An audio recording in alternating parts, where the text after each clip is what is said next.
प्रियंका गांधी वाड़ा।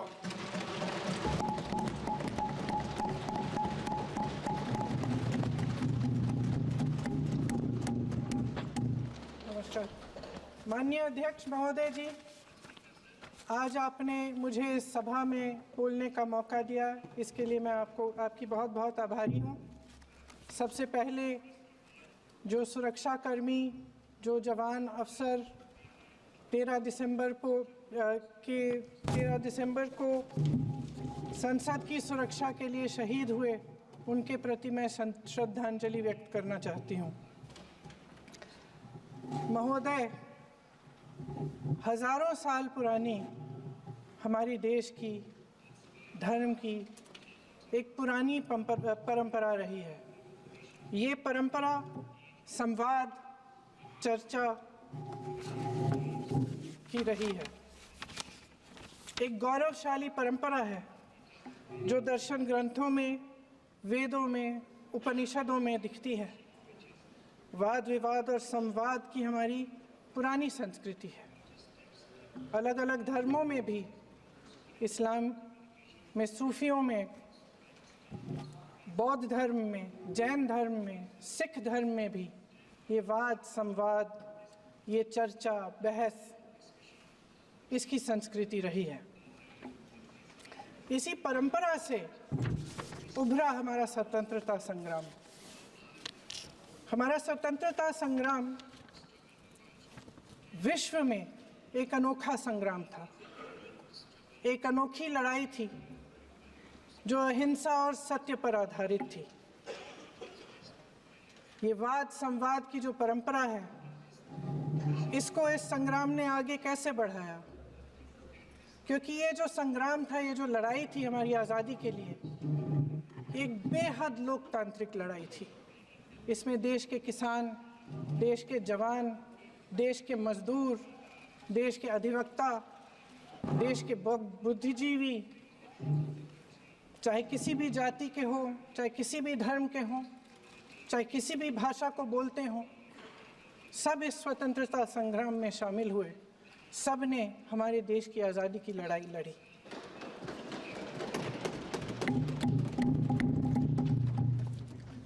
और उसी आज़ादी की लड़ाई से एक आवाज़ उभरी जो हमारी देश की आवाज़ थी। वो आवाज़ ही आज हमारा संविधान है।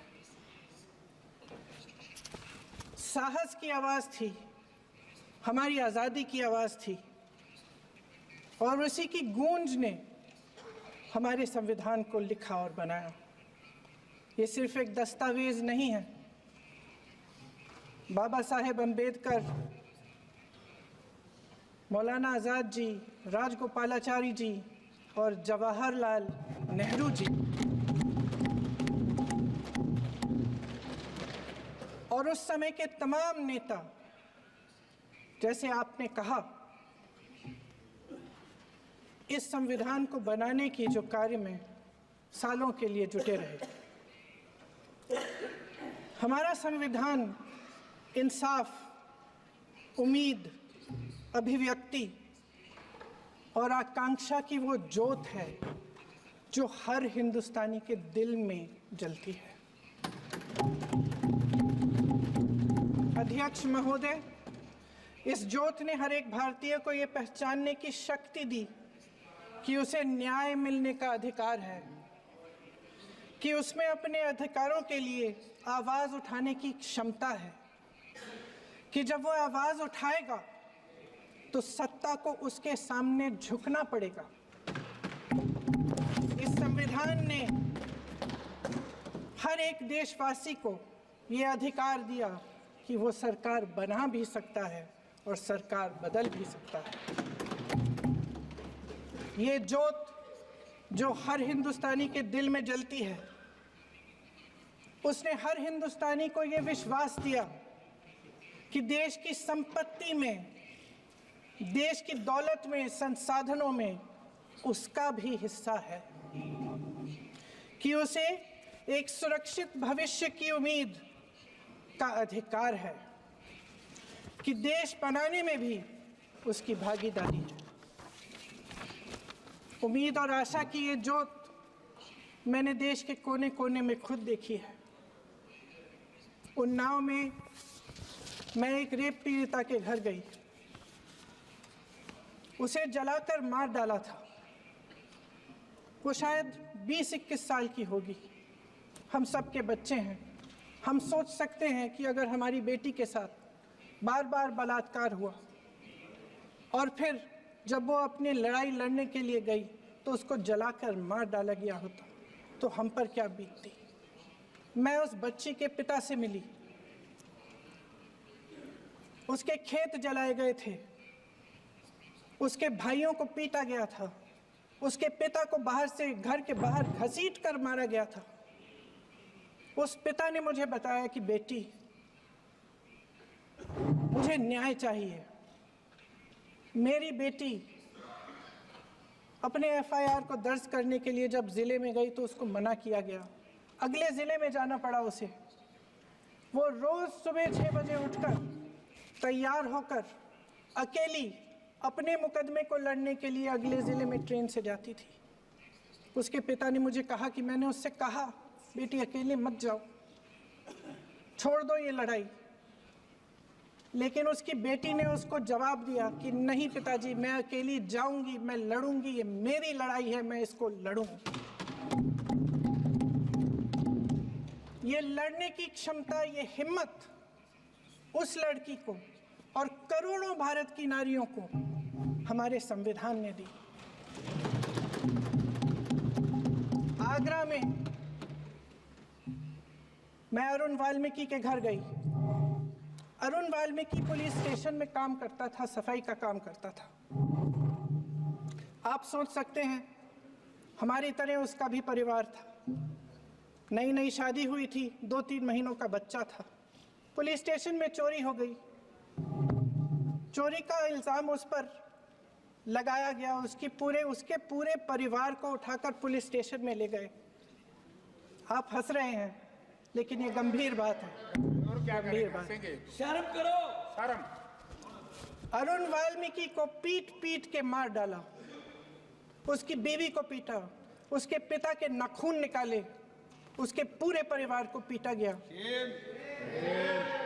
जब मैं उस जवान महिला से मिलने गई जो अभी अभी विधवा हुई थी, तो उसने मुझे कहा कि दीदी, हमें सिर्फ एक चीज़ चाहिए, हमें न्याय चाहिए और हम इस न्याय के लिए लड़ते रहेंगे, चाहे कुछ भी हो जाए।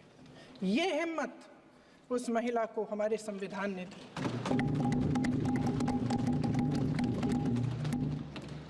संभल के कुछ लोग आए थे हमसे मिलने जो मृतकों के परिवार के सदस्य थे। उसमें 2 बच्चे थे, अदनान और उजैर। आप सुनिए। उसमें 2 बच्चे थे, अदनान और उजैर। एक बच्चा मेरे बच्चे की उम्र का है, दूसरा उससे छोटा 17 साल का है। दर्जी के बेटे थे।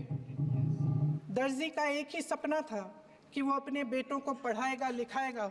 एक बेटा डॉक्टर बनेगा, एक बेटा भी सफल होगा दूसरा बेटा भी अपने जीवन में सफल होगा। उनके पिताजी हर रोज उनको स्कूल छोड़ते थे। उस दिन भी स्कूल छोड़ने के बाद अपनी दुकान में चले गए। उन्हें पता नहीं था कि विवाद हो रहा है। उन्होंने भीड़ देखी, घर आने की कोशिश की तो पुलिस ने गोली से मार डाला। वो 17 साल का बच्चा अदनान मुझसे कहता है, वो 17 साल का बच्चा अदनान मुझसे कहता है कि मैं बड़ा होकर डॉक्टर बन के दिखाऊंगा, मैं अपने पिता का सपना साकार करूंगा। ये सपना, ये आशा उसके दिल में हमारे संविधान ने डाली। अध्यक्ष महोदय, हमारे देश के करोड़ों देशवासियों के संघर्ष में, अपने अधिकारों की पहचान में, इनकी कठिन से कठिन परिस्थितियों से लड़ने की अपार हिम्मत में और देश से न्याय की अपेक्षा में हमारे संविधान की ज्योत जल रही है। मैंने हमारे संविधान की ज्योत को जलते हुए देखा है और इसके साथ साथ ये भी समझा है कि हमारा संविधान एक सुरक्षा कवच है। एक ऐसा सुरक्षा कवच है जो देशवासियों को सुरक्षित रखता है, न्याय का कवच है, एकता का कवच है और अभिव्यक्ति की आज़ादी का कवच है। दुख की बात यह है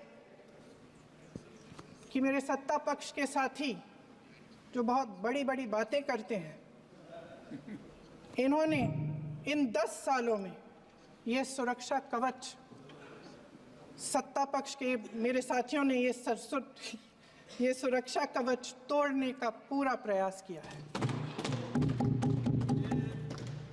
संविधान में सामाजिक, आर्थिक और राजनीतिक न्याय का वादा है। ये वादा एक सुरक्षा कवच है जिसको तोड़ने का काम शुरू हो चुका है। लैटरल एंट्री और निजीकरण के जरिए ये सरकार आरक्षण को कमजोर करने का काम कर रही है।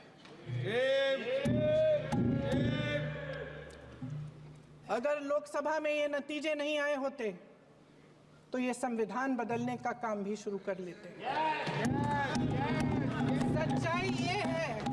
सच्चाई ये है अध्यक्ष महोदय कि आज संविधान बार बार इसलिए कह रहे हैं क्योंकि इस चुनाव में इनको पता चल गया कि इस देश की जनता ही इस संविधान को सुरक्षित रखेगी, कि इस चुनाव में हारते हारते जीतने से इन्हें एहसास हुआ कि ये संविधान बदलने की बात इस देश में नहीं चलेगी। आज जनता की मांग है कि जाति जनगणना हो। सत्ता पक्ष के मेरे साथी ने इसका जिक्र किया। ये जिक्र भी आज इसलिए हो रहा है क्योंकि चुनाव में ये नतीजे आए। ये जाति जनगणना इसलिए जरूरी है ताकि हमें पता चले कि किसकी क्या स्थिति है और नीतियां उस हिसाब से बने। इनकी गंभीरता का प्रमाण ये है कि जब चुनाव में पूरे विपक्ष ने जोरदार आवाज उठाई कि ये जाति जनगणना होनी चाहिए, तो इनका जवाब देखिए। इनका जवाब भैंस भाग भैंस चुरा लेंगे, मंगलसूत्र चुरा लेंगे, इनका ये जवाब था। ये गंभीरता है इनकी जाति जनगणना पर। महोदय, हमारे संविधान ने आर्थिक न्याय की नींव डाली, किसानों, गरीबों और को जमीन बांटी, भूमि सुधार किया, जिसका नाम लेने से कभी कभी आप झिझकते हैं और कभी कभी उनका नाम धड़ाधड़ इस्तेमाल किया जाता है अपने आप को बचाने के लिए। उन्होंने HAL, BHEL, SAIL, GAIL, ONGC, NTPC, railways, IIT, IIM, oil refineries, तमाम PSU बनाए। अध्यक्ष महोदय, उनका नाम पुस्तकों से मिटाया जा सकता है, उनका नाम भाषणों से मिटाया जा सकता है, लेकिन जो उनकी भूमिका रही इस देश की आज़ादी के लिए और इस देश के निर्माण के लिए, वो इस देश से कभी मिटाया नहीं जा सकता। 75 सालों में जनता का भरोसा रहा कि नीतियाँ बनेंगी तो जनता की भलाई के लिए बनेंगी। जल जंगल जमीन का अधिकार मिला आदिवासी भाई बहनों को। इंदिरा जी ने बैंकों का राष्ट्रीयकरण करवाया, खदानों का राष्ट्रीयकरण कराया। कांग्रेस और यूपीए की सरकारों में शिक्षा का, भोजन का अधिकार मिला। 75 सालों में जनता का भरोसा मिला। पहले संसद चलती थी तो जनता की उम्मीद होती थी कि सरकार महंगाई और बेरोजगारी पर चर्चा करेगी, कोई उपाय निकालेगी, कोई रास्ता निकालेगी। लोग मानते थे कि अगर कोई नई आर्थिक नीति बनेगी तो देश की अर्थव्यवस्था को मजबूत बनाने के लिए बनेगी, तो भारतीय बाजार को मजबूत बनाने के लिए बनेगी, उनके भविष्य को मजबूत बनाने के लिए बनेगी। किसान और आदिवासी भाई बहन भरोसा करते थे कि यदि जमीन के कानून में संशोधन होगा तो उन्हीं की भलाई के लिए होगा। आप नारी शक्ति की बात करते हैं, आज चुनाव की वजह से शायद इतनी बातचीत हो रही है नारी शक्ति के बारे में, क्योंकि हमारे संविधान ने महिलाओं को ये अधिकार दिया, उनकी शक्ति को परिवर्तित किया वोट में। और आज आपको पहचानना पड़ रहा है कि महिलाओं के बिना, कि नारी शक्ति के बिना ये सरकारें नहीं बन सकती हैं। इसीलिए आज आप नारी शक्ति की बातें दोहरा रहे हैं। जो आप नारी शक्ति का अधिनियम लाए हैं उसको लागू क्यों नहीं करते? वो 10 साल बाद लागू क्यों होगा? क्या आज की नारी 10 साल इंतजार करेगी उसके लागू करने के लिए? क्या बात है, क्या बात है।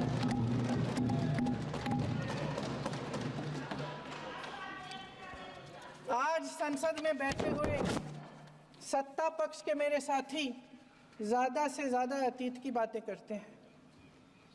1900 सन 1921 में क्या हुआ, कब हुआ,